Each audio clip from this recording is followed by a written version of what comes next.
Sunday కదండి, chicken biryani చేసుకోవాలనుకుంటున్నాము. అందుకనేసి ముందుగా శుభ్రంగా కడిగి పెట్టుకున్నటువంటి చికెన్ అండి ఇది. దీని తర్వాత సన్నగా తరిగిన ఉల్లిపాయలు, వాటిని బాగా సన్నగా తరుక్కొని పెట్టుకోవాలండి. దాని తర్వాత పుదీనా, కొత్తిమీర, అలాగే శుభ్రంగా పిండి పెట్టుకున్నటువంటి లెమన్ జ్యూస్ అండి ఇది. ఒక 3-4 లెమన్ జ్యూస్లు కట్ చేసి శుభ్రంగా పిండి పెట్టుకోవాలండి.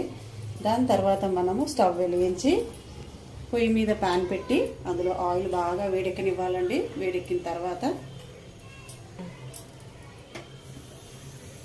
ఇప్పుడు సన్నగా తరిగి పెట్టుకున్నటువంటి ఉల్లిపాయలు కొద్దిగా మనం వేసుకోవాలండి.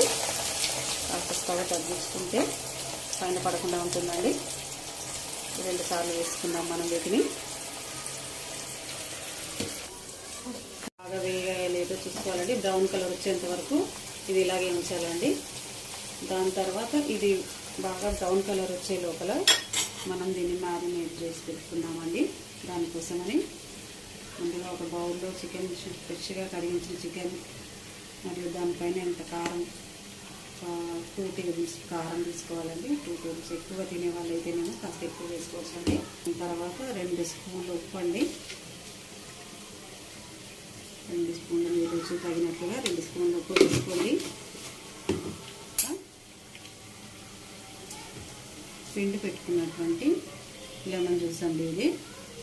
4 నిమ్మకాయలు బాగా పిండి పెట్టుకున్నామండి. దీన్ని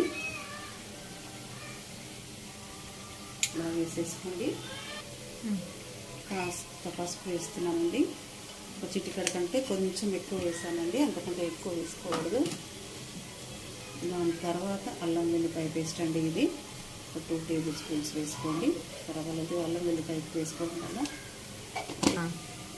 తర్వాత కరిగి పెట్టుకున్నటువంటి కొత్తిమీర, పుదీనాను కూడా వేసేసుకోవాలండి. ఇందులో కాస్త ధనియాల పొడి, కాస్త గరం మసాలా కూడా వేసుకోవాలండి. ఫ్లేవర్ కోసమని కాస్త రుచిగా రావడానికని చికెన్ మసాలా కూడా వేస్తున్నానండి నేను ఇందులో. ఇప్పుడు ఇందులోకి కాస్త పెరుగు యాడ్ చేయాలండి. ఇప్పుడు ఇందులోకి మనము బాగా ఎర్రగా వేయించుకొని పెట్టుకున్నటువంటి ఫ్రైడ్ ఆనియన్స్ ఏవైతే ఉన్నాయో వాటిని ఇందులో మనం వేసేస్తున్నామండి. 3/4 వేసేస్తున్నామండి. 1/4 మనం కాసిన పక్కన పెట్టుకొని అన్నం అయిన తర్వాత ఇప్పుడు మనం దీన్ని ఇవన్నీ మనం యాడ్ చేసి పెట్టుకున్నటువంటి దాన్ని శుభ్రంగా కింద నుండి బాగా కలిపి పెట్టుకోవాలండి. ఇలా కలిపి పెట్టేసుకుని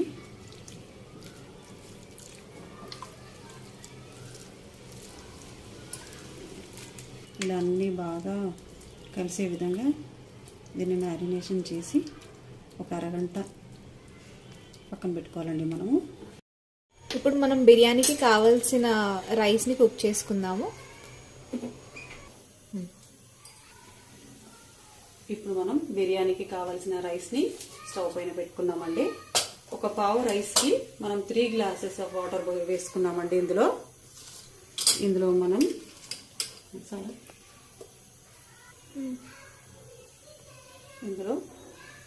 సాజీరా, 2 బిర్యానీ ఆకులండి, ఒక 7-8 లవంగాలు వేసుకోవాలి. అలాగే దాల్చిన చెక్క అంటారండి, ఒక 4-5 పీసెస్ వేసుకోవాలండి. ఒక 2-3 ఇలాచీలు, కాస్త ఆయిల్ కూడా వేస్తున్నానండి. ఎందుకంటే రైస్ టిక్కా బాగకుండా ఉండడానికి. ఇప్పుడు ఇందులో కాసింత ఉప్పు వేయాలండి. 1 టేబుల్ స్పూన్ పైనే పడుతుందండి. ఇప్పుడు మనం బిర్యానీకి కావాల్సిన రైస్ని హాఫ్ కుక్ చేసుకొని పెట్టుకుందాం. ఇప్పుడు మనం చూసుకున్నట్లయితే బిర్యానీకి కావాల్సిన రైస్ 80% బాయిల్ అయిపోయింది. ఇప్పుడు మనం ఈ రైస్ని తీసి పక్కన పెట్టుకుందాము.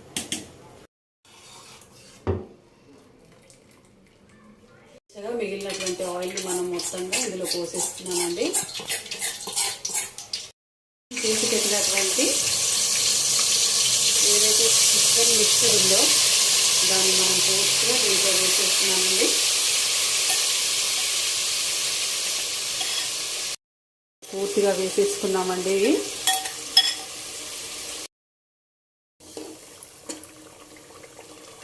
ఇందులోకి మనము ముందుగానే ఉడికించుకున్న రైస్ని యాడ్ చేస్తున్నానండి.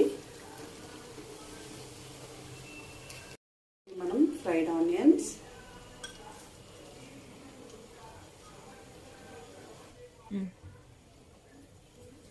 కొత్తిమీర, పుదీనాను మనం ఇలా వేసుకుంటే బాగా కనిపిస్తుందండి. ఇందులోకి ఫుడ్ కలర్ యాడ్ చేస్తున్నానండి. ఇది ఫైనల్గా ప్రిపేర్ అయిపోయింది. మనం ప్లేట్లోకి సర్వ్ చేసుకుందాం.